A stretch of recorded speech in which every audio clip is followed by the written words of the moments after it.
Maggi केवल एक instant noodle brand नहीं बल्कि एक क्रांति है जिसने दुनिया भर में फास्ट फूड और इंस्टेंट फूड की धारणा को ही बदल दिया। स्विस कंपनी नेस्ले के इस उत्पाद ने भारत सहित कई देशों में खाने की आदतों में बदलाव लाया। इसकी सफलता केवल इसके स्वाद में ही नहीं बल्कि इसकी मार्केटिंग रणनीति, उपभोक्ता समझ और ब्रांड लॉयल्टी में भी छिपी है। यह स्टोरी बताएगी कि कैसे मैगी ने भारतीय बाजार में प्रवेश किया, अपने उतार चढ़ाव झेले और फिर से अपने पैरों पर खड़ी हुई। दोस्तों, कहानी की शुरुआत होती है 9 अक्टूबर 1886 से, जब मैगी के फाउंडर जूलियस मैगी का जन्म हुआ। जूलियस अपनी एजुकेशन पूरी करने के बाद अपने पिता के आटे की मिल संभालने लगे। उनका यह कारोबार उन दिनों बहुत बड़े लेवल पर चल रहा था, लेकिन समय बीतने के साथ ही साथ बिजनेस मंदा होता चला गया और तभी जूलियस मैगी ने कोई दूसरा बिजनेस करने का सोचा। एक्चुअली यह दौर था जब इंडस्ट्रियल रिवॉल्यूशन की शुरुआत हुई थी। बहुत सारे नए नए कारखाने खुल रहे थे और पुराने कारखानों को भी नई तकनीक के साथ अपग्रेड किया जा रहा था, और सभी कारखानों में काम करने वाले लोगों के लिए खाने में न्यूट्रिशन लाने के इरादे से जूलियस ने फूड प्रोडक्शन में अपना कदम बढ़ाया। और फिर 1886 में उन्होंने रेडीमेड सूप बनाने का काम शुरू किया। दरअसल मैगी का यह सूप लेग में मेल से बना हुआ था, जिसमें प्रोटीन की मात्रा खूब होती थी। मैगी ब्रांड की स्थापना 19वीं शताब्दी से हुई थी। इसे जूलियस मैगी ने 1884 में स्विट्जरलैंड में लॉन्च किया था। जूलियस मैगी का उद्देश्य था कि लोगों को पौष्टिक और जल्दी बनने वाला खाना मिले, क्योंकि उस समय औद्योगिक क्रांति के चलते महिलाओं के पास खाना पकाने के लिए अधिक समय नहीं होता था। मैगी का मूल उद्देश्य था क्विक एंड नोरिशिंग मील।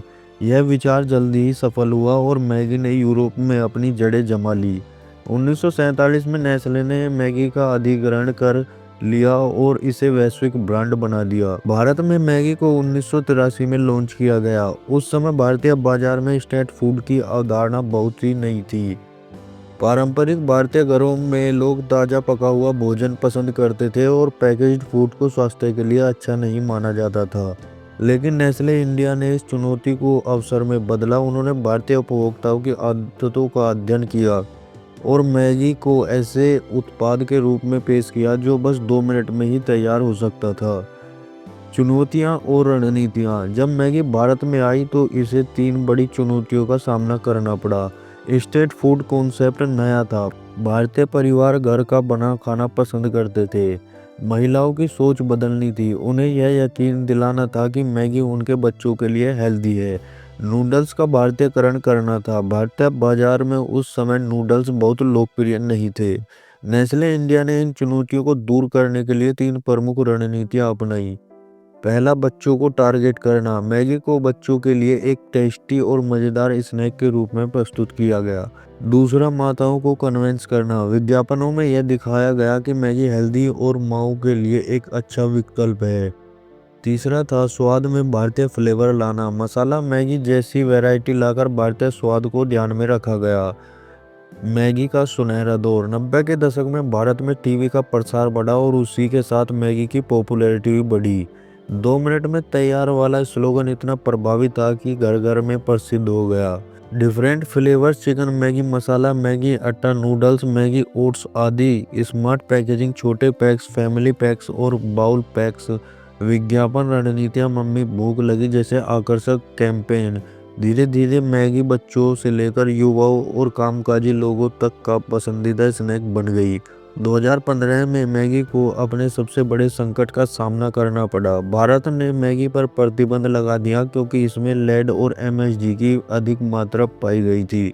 इस फैसले से उपभोक्ताओं में भारी असंतोष फैल गया। नेस्ले इंडिया को मैगी के सभी पैकेट्स बाजार से हटाने पड़े, जिससे कंपनी को 500 करोड़ रुपए का नुकसान हुआ। नेस्ले इंडिया ने इस संकट को बहुत ही प्रोफेशनल तरीके से हैंडल किया। उन्होंने तुरंत प्रोडक्ट टेस्टिंग और गुणवत्ता सुधार पर काम किया। 6 महीनों के अंदर FSSAI से मंजूरी मिलने के बाद मैगी ने फिर से बाजार में वापसी की। इस शानदार रणनीति के कारण मैगी की बिक्री फिर से बढ़ने लगी और आज भी यह भारत की नंबर 1 इंस्टेंट नूडल ब्रांड बनी हुई है।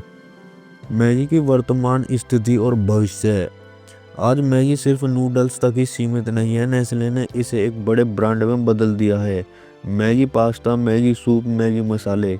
हेल्दी विकल्प oats Maggi, whole wheat Maggi जैसी हेल्दी वैरायटी। लोकल फ्लेवर, भारतीय स्वाद के अनुसार नए फ्लेवर लॉन्च करना। डिजिटल मार्केटिंग, सोशल मीडिया और ई कॉमर्स प्लेटफॉर्म पर मजबूत उपस्थिति। मैगी सिर्फ एक नूडल्स नहीं बल्कि एक इमोशन बन चुका है। इसकी सफलता की कहानी यह दिखाती है कि अगर कोई ब्रांड उपभोक्ताओं की ज़रूरत को समझकर सही रणनीति अपनाए तो वह बाजार में लंबे समय तक टिक सकता है। नेस्ले ने मैगी को एक उत्पाद से ज़्यादा एक संस्कृति बना दिया जो भारतीय रसोई में अपनी खास जगह बना चुकी है। चाहे बच्चे की भूख मिटानी हो, ऑफिस में झटपट कुछ खाना हो या दोस्तों के साथ रात भर जाकर कुछ स्नैक करना हो, मैगी हमेशा पहली पसंद बनी रहती है।